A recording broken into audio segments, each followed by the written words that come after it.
Y las otras dos que tienen que ver con los gremios y la de la Corte no son sostenibles según la Universidad de Costa Rica. Por lo tanto, lo que se plantea es construir un texto de ahora en adelante con base en las observaciones de la Universidad de Costa Rica. Sí es importante puntualizar las responsabilidades. Si existe una huelga en el Poder Judicial, le corresponde al Poder Judicial buscar una solución. Y eso le corresponde a la Corte Plena, al magistrado presidente. Asuman la responsabilidad. Evadir la responsabilidad diciendo que es la Asamblea Legislativa la que debe buscar una solución al problema y crear una mesa de diálogo es una irresponsabilidad por parte de Corte Plena. Aquí hay una clara independencia de poderes. Nosotros lo que estamos haciendo es discutiendo un proyecto de ley que todavía está en etapas muy tempranas. Absolutamente convencido, donde se quiere hacer un acuerdo político, el reglamento se puede no flexibilizar, sino ver, estudiar y aplicar correctamente. ¿Qué ocurre si la comisión desecha todo lo que ha acordado para crear un nuevo texto, pero con base en el de los gremios? Nada, es un tercer texto que se puede tramitar sin ningún problema. Lo que pasa es que aquí pareciera que hay un apego irreductible a un texto de SUPEN que es objetado técnicamente por los especialistas de la Universidad de Costa Rica y por los funcionarios del Poder Judicial.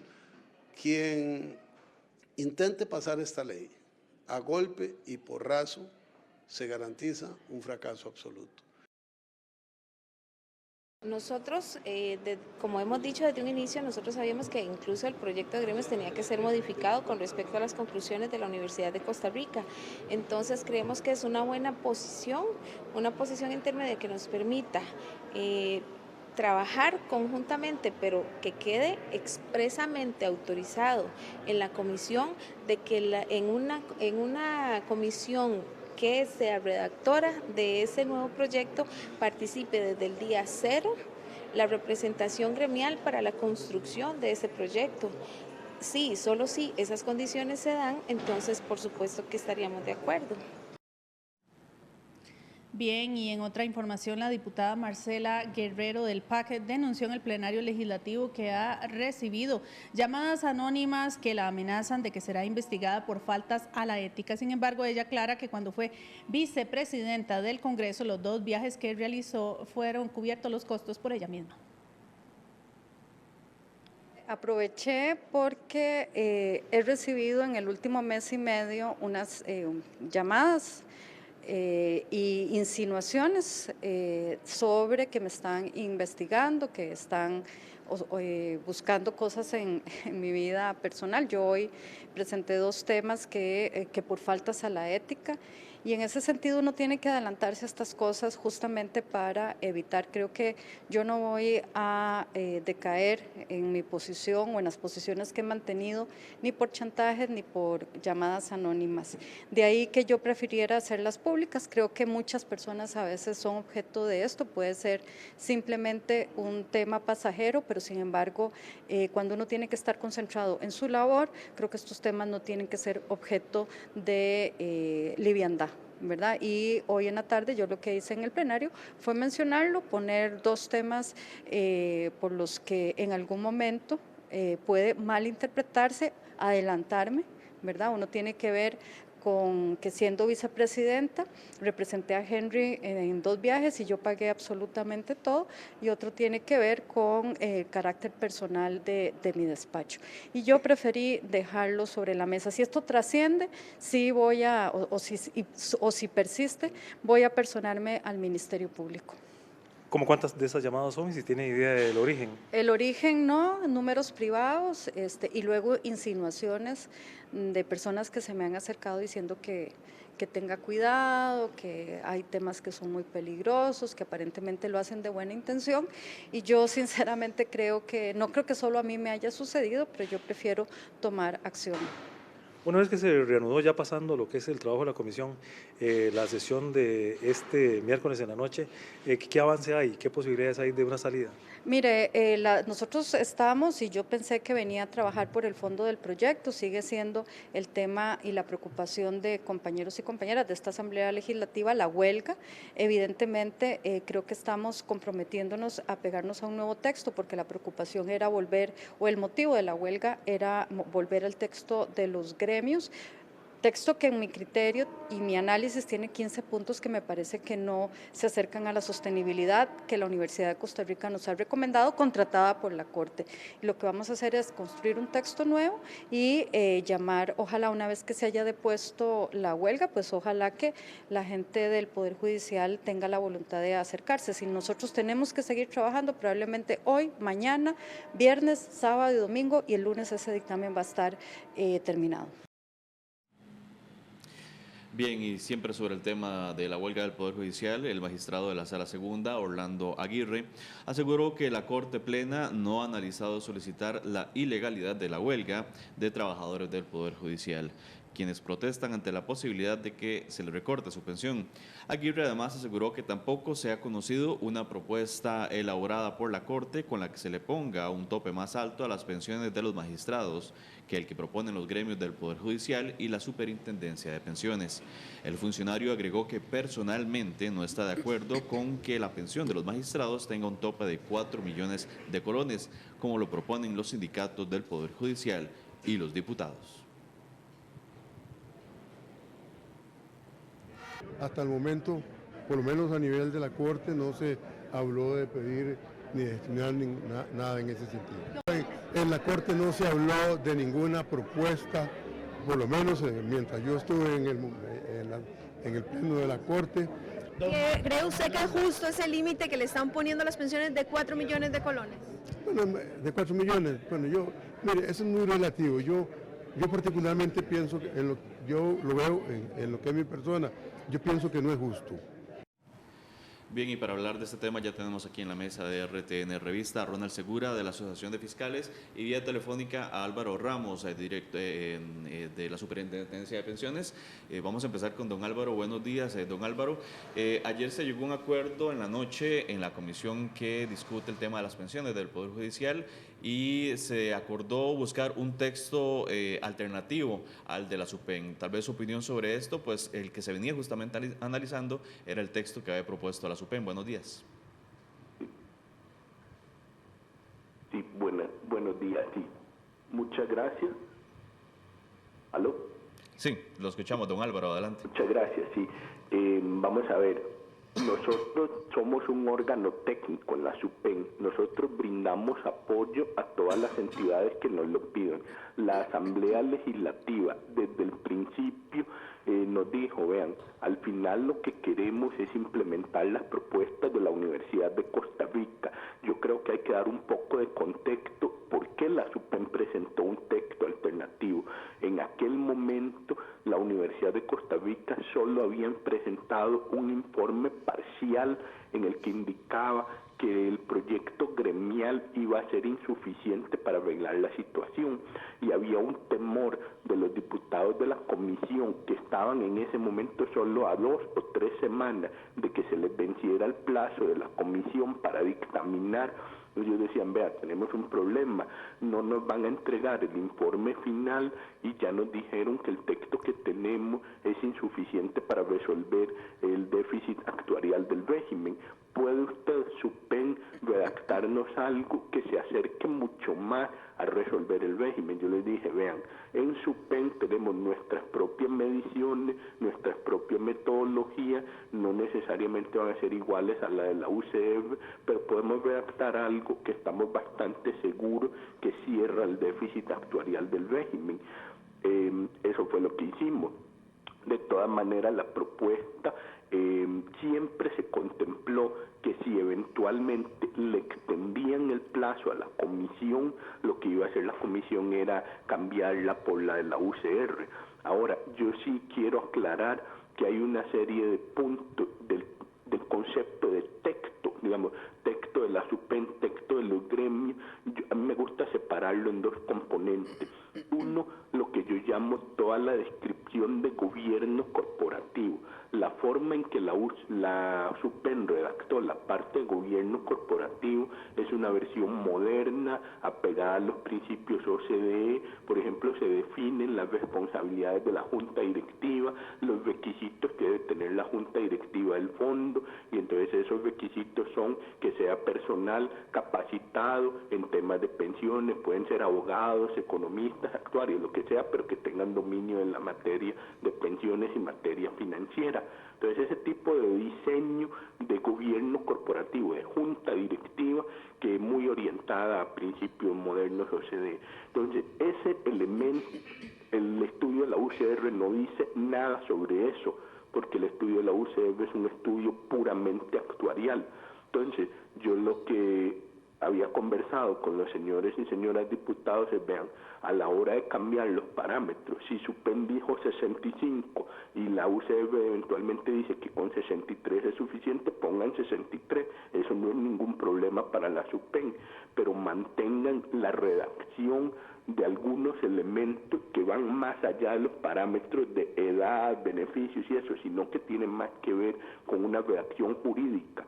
Le voy a dar otro ejemplo puntual y ya con eso concluyo mi intervención. Por ejemplo, la ley actual del Poder Judicial dice los ajustes de pensiones se van a reajustar por costo de vida.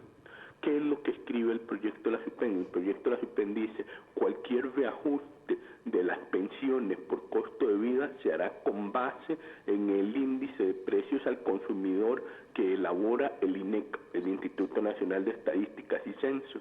¿Qué significa eso? Que ya uno dice, bueno, el costo de vida es esto puntualmente. Y ustedes me dirán, ¿por qué ser tan preciso? Bueno, porque en el pasado, a pesar de que para todos los demás cualquier ajuste de costos de vida es con base en el IPC del INEC, en ocasiones la Corte ha hecho reajuste, entre comillas, por costos de vida que no tienen que ver con el IPC del INEC. Entonces ese tipo de, digamos, limitaciones o de precisiones sí son bastante abundantes en el texto de SUPEN. Entonces, en esa línea, no importa que se redacte un texto alternativo, pero sí sería muy importante que se rescaten, número uno, ese tipo de precisiones técnicas que no tienen que ver con los parámetros de la UCR, sino más con parámetros de descripción jurídica, uno. Y dos, que se rescate la parte de gobierno corporativo, que la UCR no dice nada de esa parte. Y ya si todo lo demás lo quieren redactar con base en la UCR, nosotros no nos oponemos. Siempre nuestra posición fue de colaboración, de ayuda técnica. La decisión es una decisión totalmente de los diputados. Don Álvaro, ¿ustedes ya han tenido algún acercamiento con la comisión que analiza el tema de pensiones del Poder Judicial para especificar precisamente estos elementos? Porque el día de ayer los diputados de la comisión decían que iban a partir del estudio actuarial de la Universidad de Costa Rica, y sabemos que lo que más molesta pues a los funcionarios del Poder Judicial con el texto de SUPEN es precisamente los años de retiro, que no se permita, o que ustedes proponen que no se permita el retiro anticipado, también el tope para las pensiones, entre otros temas, pero estos elementos, como dice usted, es importante que se rescaten. ¿Han podido conversar con los diputados y con los gremios para que estos temas técnicos sí se tomen en cuenta? Nosotros siempre hemos estado abiertos a conversar con los diputados. A ver, nosotros ya sabíamos en SUPEN que en el momento crítico de estos 2 días los diputados iban a estar en muchas conversaciones, mucha discusión, y iba a ser difícil poder sentarse a hablar con ellos en estos momentos. Entonces desde hace varias semanas ya les habíamos explicado todo esto que les estoy diciendo a ustedes hoy. Yo les dije, vean, no importa si ustedes se tienen que apartar del texto de SUPEN en la medida en que siempre rescaten estos elementos realmente importantes y que sentimos nosotros en SUPEN que de verdad le dan un valor agregado al proyecto de reforma. Ya si los diputados quieren, pero por ejemplo hay elementos que eso es una decisión de los señores diputados. Por ejemplo, algunos puntuales, sí, don Álvaro, por favor. Sí, una cosa puntual, muy específica. Nosotros dijimos un transitorio de 18 meses, los gremios dijeron un transitorio de 40 años de facto. Entonces, vea qué interesante, si la UCR que dijo 18 meses, entonces la pregunta es qué van a hacer los diputados, porque digamos que agarran el texto de los gremios y dicen, bueno, el texto de los gremios tiene un transitorio de 40 años, ahora sí, ¿cómo hacemos para cambiarlo de la UCR? Hay que quitar todo el transitorio de 40 años y decir, en 18 meses se aplican las reglas nuevas, que es exactamente lo mismo que dijo la SUPEN. Entonces, ¿va a ser esa la decisión de los diputados? No lo sé, pero entonces a la hora de hablar de un discurso de ni el texto de la SUPEN ni el texto la UCF, el texto de la UCF tendría que decir exactamente lo mismo que el de la SUPEN, transitorio de 18 meses.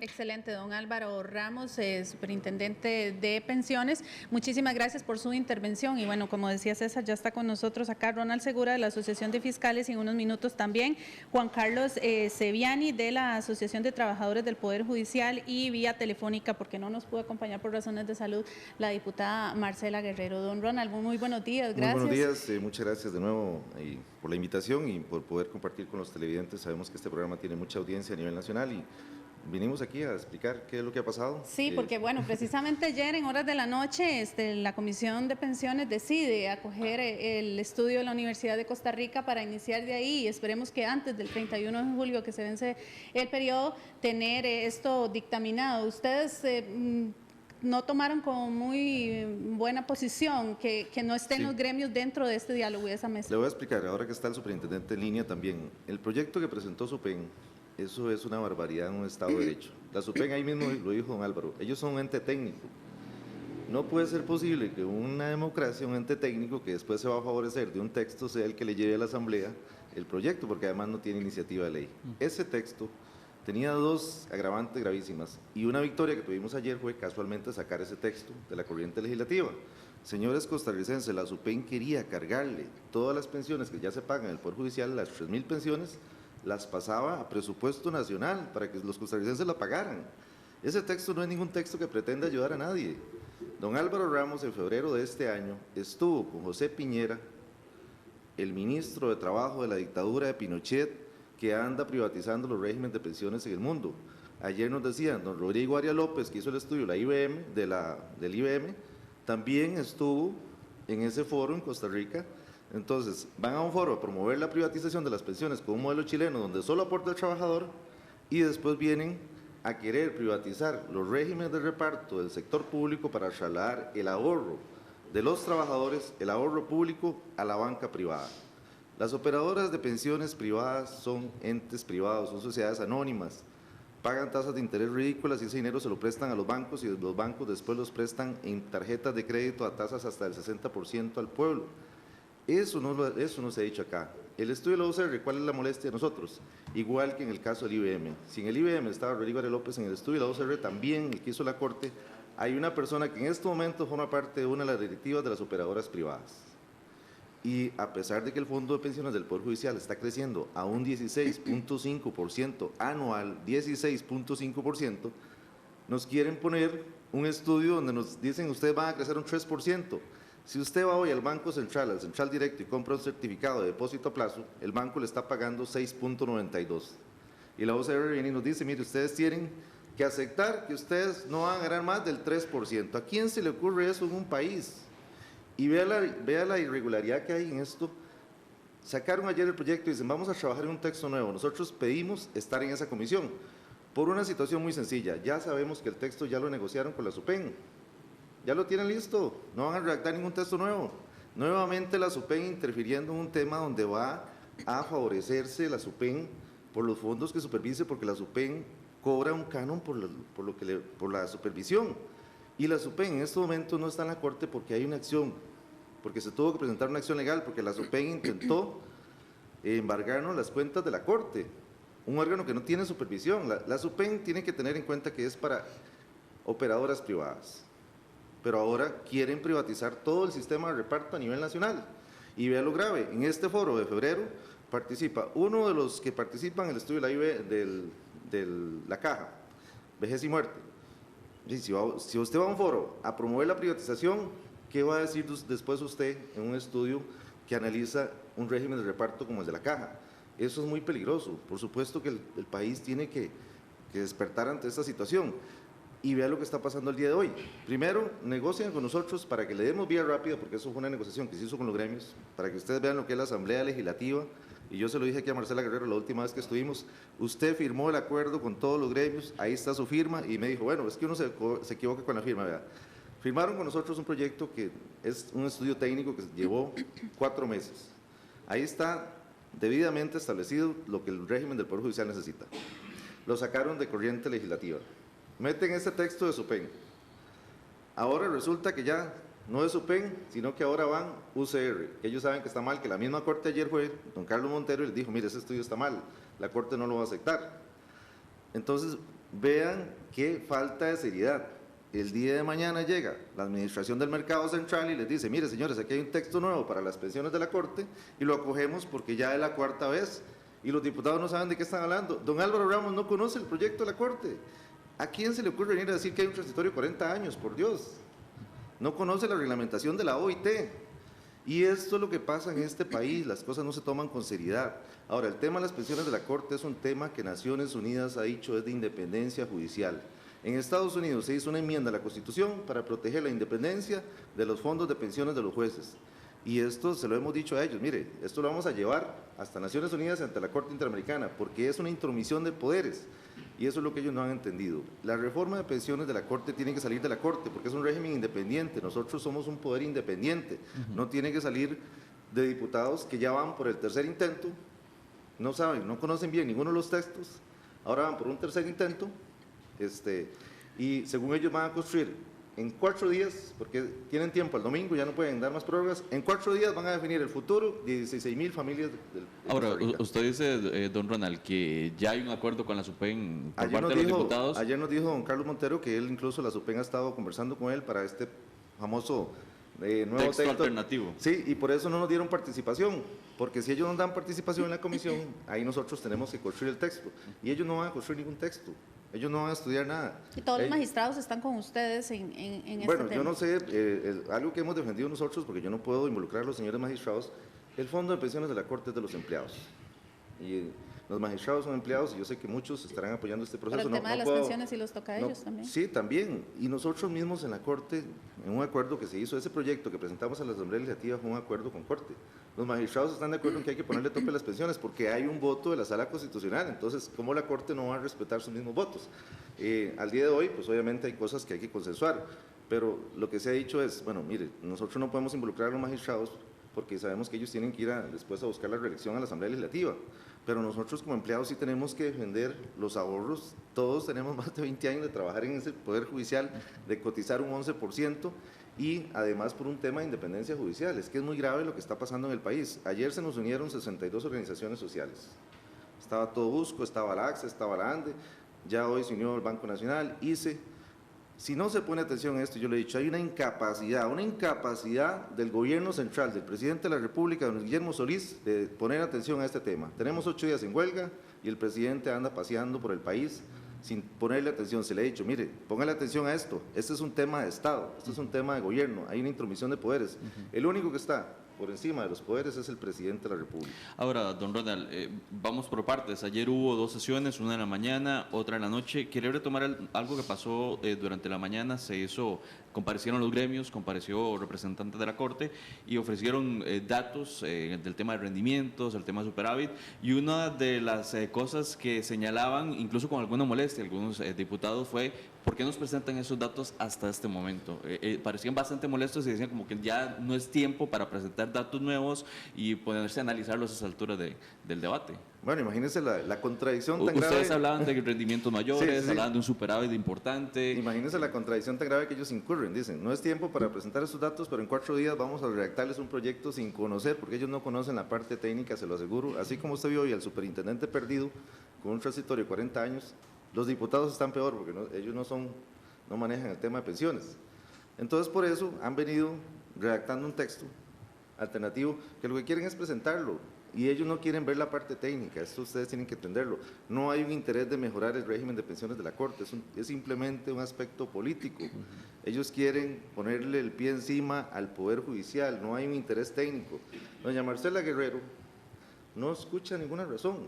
A ellos se le puede ir, usted puede ir, sentarse 3 días ahí, explicarles toda la parte técnica debidamente justificada y le van a decir, no, a las pensiones del Poder Judicial hay que ponerle 65 años porque a mí se me ocurre. Ni siquiera es lo que tiene la caja. Nosotros lo veíamos, hay votos de la Sala Constitucional. Vean, el proyecto de nosotros es hecho de manera muy responsable. ¿Por qué? Porque un proyecto que salga mañana con una edad de 65 años, a los 15 días se declara inconstitucional. ¿Por qué? Porque ya la Sala Constitucional ha dicho que cualquier otro régimen de reparto que exista tiene que asegurar mínimo las condiciones que tiene la caja. Jurisprudencia vinculante, artículo 13 de la Ley de Jurisdicción Constitucional. Entonces, ¿cómo? Y lastimosamente, ¿cómo se va a aprobar un proyecto que ya lleva una inconstitucionalidad? Acuerdo de la OIT. La Sala Constitucional igualmente ha dicho, aquellos tratados de derechos humanos a nivel internacional que regulen derechos humanos, y el derecho al trabajo y el derecho a la jubilación es un derecho humano, que los regulen mejor que la Constitución, tienen carácter supraconstitucional. Y hay el convenio 102 de la OIT, el convenio 157 de la OIT, la recomendación 169 de la OIT, que establecen la necesidad de respetar 20 años, las personas que han cotizado más de 20 años, no se les pueden cambiar las condiciones del régimen de pensiones, y quieren meter una reforma a la fuerza, pasando a los trabajadores del Poder Judicial a cotizar 45 años, donde en la caja se exigen 25. En la caja, con 300 cotizaciones, una persona se pensiona. Y a nosotros nos quieren mandar a 45 años, a 400 y resto de cotizaciones. Eso es una barbaridad y no respeta los convenios internacionales, no respeta la jurisprudencia de la Sala Constitucional, y por supuesto que se va a caer más adelante. Entonces le hemos dicho, mire, ¿por qué no hacen una reforma responsable? Todo el tiempo lo vemos, leyes que salen de la Asamblea Legislativa y a los 15 días, un mes, son inconstitucionales. ¿Qué pasó ayer? ¿Qué dijo la Sala ayer en relación con la reforma, la propuesta del Magisterio? La está declarando inconstitucional. Casualmente, ¿por qué? Porque la Asamblea quería nuevamente reformar y meter al Magisterio un grupo de personas sin hacer un estudio técnico, sin hacer un estudio actuarial. La OIT ya ha dicho, no se puede reformar un régimen de pensiones sin un estudio actuarial. Nosotros este estudio, la OCR, lo estamos impugnando casualmente por dos cosas. No se nos ha puesto todavía en conocimiento formal por parte de la Corte, porque hasta esta semana va a ser la presentación.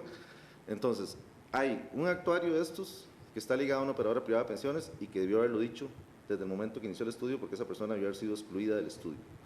Y segundo, contiene variables que son erróneas y que ya la OIT las ha dicho, y que además técnicamente le hemos demostrado que son completamente erróneas. Ese estudio no sirve para una reforma de pensiones. Entonces, más bien el mensaje a los diputados es, señores, por favor, seamos serios, construyamos un texto con los que somos entes interesados. Nosotros, y ayer se lo decía a don Mario Redondo, que me llamó Ignacio Santos en la mañana, en el programa de ellos, le decía, don Mario, renunciamos a la garantía estatal.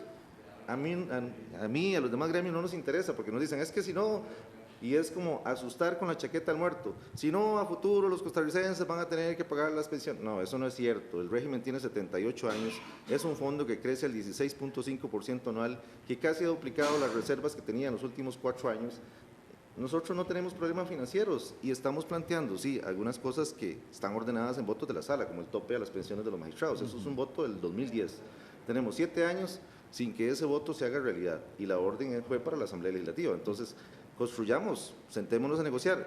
El movimiento no se va a paralizar hasta que nos dejen sentarnos a construir este texto. Don Ronald, precisamente, bueno, ya vamos a ir con don Otón Solís, y también quería que no se me escapara esto, porque yo me estoy entonces como haciendo un panorama, ¿verdad?, con respecto a lo que decidieron los diputados. Ustedes continúan en huelga, y usted menciona mucho la intervención de la OIT en esto, porque si el proyecto se declara, o sea, no puede ser declarado inconstitucional porque la Sala no puede ser juez y parte en esto, entiendo que es así.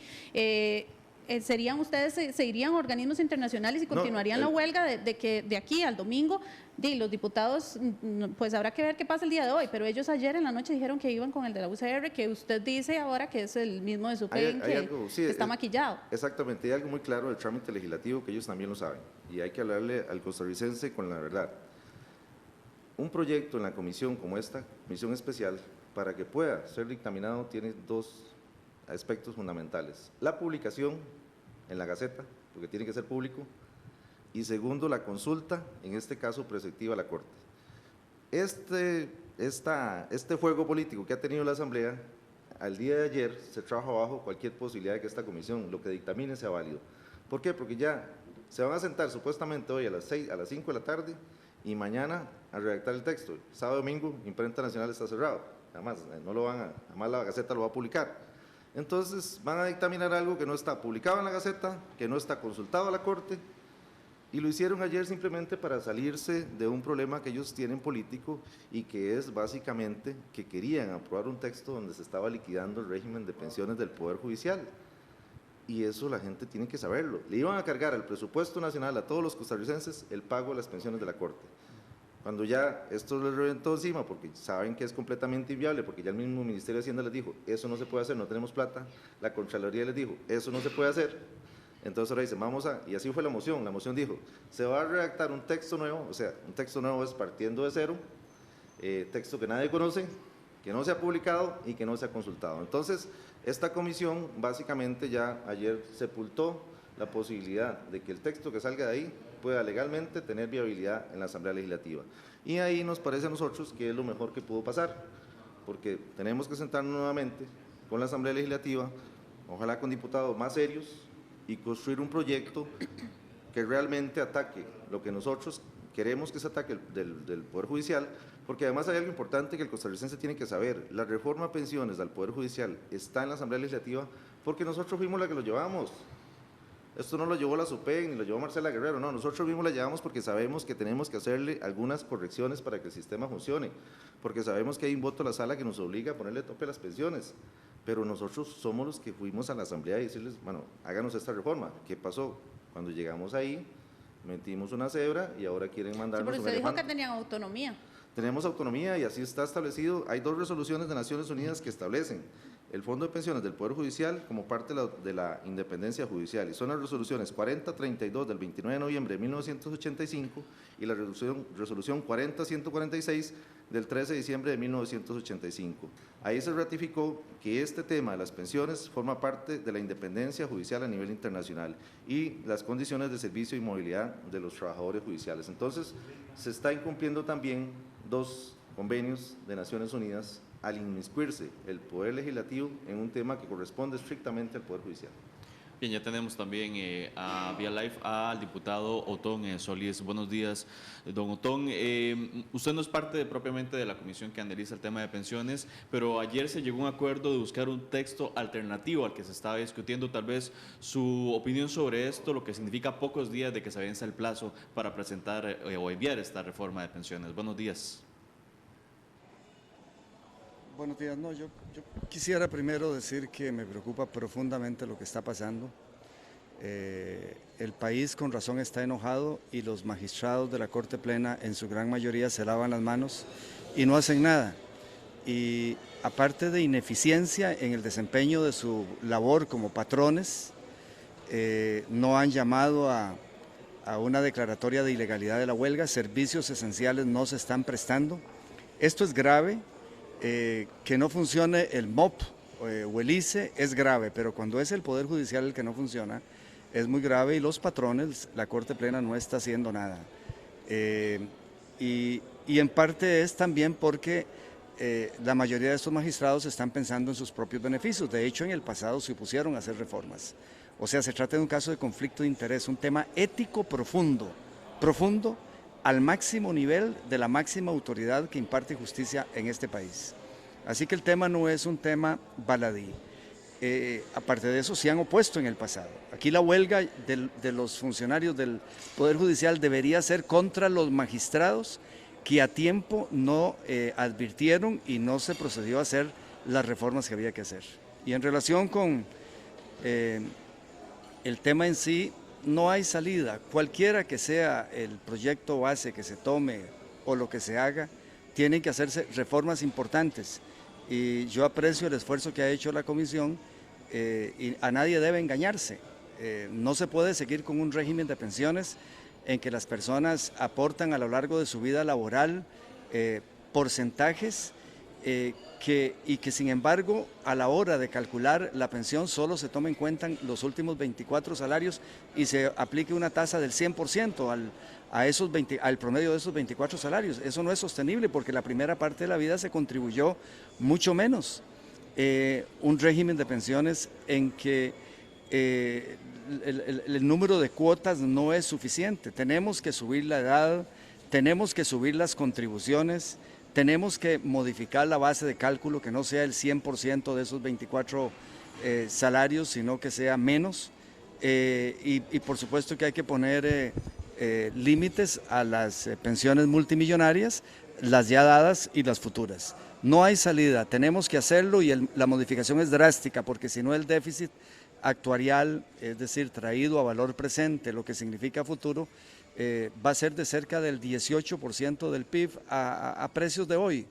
Así que lo otro es que el régimen no funcione y que los empleados del Poder Judicial en el futuro no tengan pensión o tengan una pensión como la que tienen ahora con aportes del resto de los costarricenses. Ya el régimen es mucho más beneficioso que el del IBM. Y los argumentos que yo veo no son argumentos ciertos, hay argumentos que se están dando por parte de los líderes de los huelguistas que no obedecen a la realidad. Yo espero que se vuelva al trabajo. Un pueblo enojado contra el Poder Judicial es amenazante de la democracia. Espero que los magistrados pidan la declaratoria de ilegalidad hoy mismo, se lo pidan a la Procuraduría General de la República y que ésta responda pronto y que haya consecuencias para la huelga y se proceda a aceptar las realidades matemáticas. Esto no es ideológico. Yo ahí veo gente de todas las razones, orientaciones ideológicas preocupadas porque el régimen funcione. Y yo es lo que espero, razonabilidad, que los magistrados asuman su responsabilidad patronal. Aquí hemos sido muy críticos de, por ejemplo, jerarcas de Habdeba, que hasta disimulaban huelgas y apoyaban huelgas para pedir beneficios porque ellos mismos se beneficiaban, y aquí estamos en el mismo caso, y eso se calificó de corrupción. Muchos de los excesos de las convenciones colectivas es porque benefician también a los jerarcas, y aquí el régimen de pensiones, abusivo, excesivo, insostenible, también beneficia a los magistrados, y entonces su silencio es un silencio interesado, se llama conflicto de interés y eso se llama corrupción, eso no puede ser. A los magistrados les pido que asuman su responsabilidad, para eso les pagan lo que le pagan, no para estar ahí acomodándose y defendiendo sus intereses, sino para asumir su responsabilidad de jerarcas. Yo creo que la Asamblea Legislativa, una buena parte, hemos asumido la responsabilidad de primer poder de la República y conscientes de que todos los costarricenses tendrían que llenar cualquier hueco que quede en ese régimen de pensiones con sus impuestos, con sus sacrificios, es que estamos abocados a corregirlo.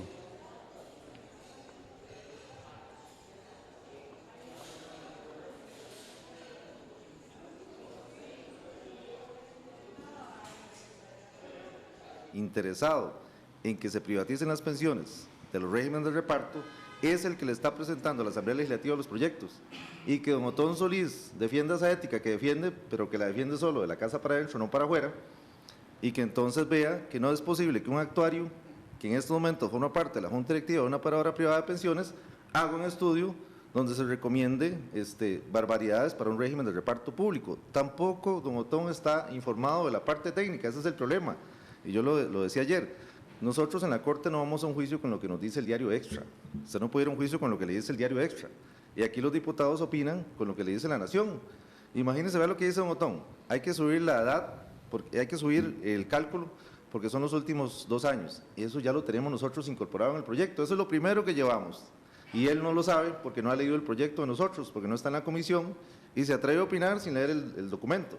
Hay que ponerle tope a las pensiones de los magistrados, eso lo llevamos en el proyecto nosotros. Don Otón, lea el proyecto, don Otón, no se informe con lo que dice la Nación. Para uno venir a discutir un tema, estudia el tema responsablemente y viene y hace planteamientos técnicos, porque esa responsabilidad, esa ligereza y esa falta de concordancia, porque nos pide ética a nosotros, pero no se está viendo ahí que están metiendo ellos a la SUPEN en un problema gravísimo, porque la SUPEN es un ente regulador técnico, la SUPEN no tiene que presentar un proyecto de ley donde se beneficia. Eso sí es conflicto de interés, don Otón Solís, y quisiera verlo a usted tomando alguna determinación de eso, porque aquí sí le voy a decir algo, los empleados del Poder Judicial y Costa Rica está despertando, ya estamos cansados de esta ineficiencia, de esta falta de seriedad, de la falta de criterios técnicos y de esta falta de seriedad que tenemos ahorita en la Asamblea Legislativa, donde van ya por un tercer proyecto y nadie sabe para dónde va, porque ni siquiera leen las propuestas que hay. Don Otón, tal vez una reacción ya para concluir a eso que acaba de decir don Ronald Segura. No, me parece que es una serie de ataques personales, es decir, yo he leído las propuestas que están en la mesa, incluyendo la de los gremios, y aceptan algunos cambios, pero no aceptan otros cambios, entonces no cerramos la ecuación. Y seguimos igual, y seguimos con un déficit actuarial que va a ser de más de 4 billones de colones, es decir, la diferencia es muy poca, y entonces tenemos que corregirlo para llegar a que el déficit actuarial se reduzca al mínimo. Pero sí yo creo que hay seriedad, por lo menos algunos diputados sé que lo han tomado con seriedad, Marcela Guerrero, que es la representante de la fracción del PAC, lo ha tomado con mucha seriedad, y nosotros hemos estudiado las propuestas y no alcanza seguiríamos atenidos a que el resto de los costarricenses llenen los huecos, y eso no me parece que sea responsable. Y cuando el distinguido funcionario que está ahí, que me pena no saber el nombre porque me están entrevistando aquí casi en media calle, dice que la OIT ha dicho que los regímenes de pensiones de los poderes judiciales son independientes, excepto que hay que aportar recursos por el resto de los costarricenses, es decir, no son autofinanciados. La Corte es financiada con presupuesto público, y además por nuestra normativa, si hay vacíos en el futuro tienen que ser llenados con el presupuesto público. Entonces es una independencia cuando se trata de defender privilegios, pero cuando se trata de financiar, ¿cuál independencia? Todo viene, aparte de lo que aporten los trabajadores, de plata de las y los costarricenses. Diputado, tenemos comentarios en redes sociales, vamos a proceder a leerlos. Ernesto Echeverría nos dice lo siguiente: los funcionarios del Poder Judicial no son diferentes a cualquier servidor público, no se les puede dar pensiones tipo Sarela Villanueva. Cassandra dice: funcionario judicial es el funcionario más caro del Estado. ¿Por qué? ¿Por qué la diferencia? Cotizan más porque ganan mucho más. Hamlet Alberto Méndez dice: la administración no tiene competencia, por lo que el presidente puede dar una opinión, pero no le puede decir a la Asamblea qué hacer, y al Poder Judicial tampoco. Y Alejandro Sáenz dice: Poder Judicial tendrán abogados, si no lo ganan, la enredan. Atacan a la SUPEN, al estudio de la UCR, o sea, en su soberbia no acatan nada que les toque sus abusivos beneficios, sobre todo en jefaturas que cargan a espaldas del pueblo. Esos son algunos de los comentarios en redes sociales, y vamos a corte, se nos acaba el tiempo, así que muchísimas gracias, don Ronald Segura, por su tiempo, a Antón Solís también, y a Álvaro Ramos, superintendente. Vamos con un corte y ya volvemos. Muchas gracias.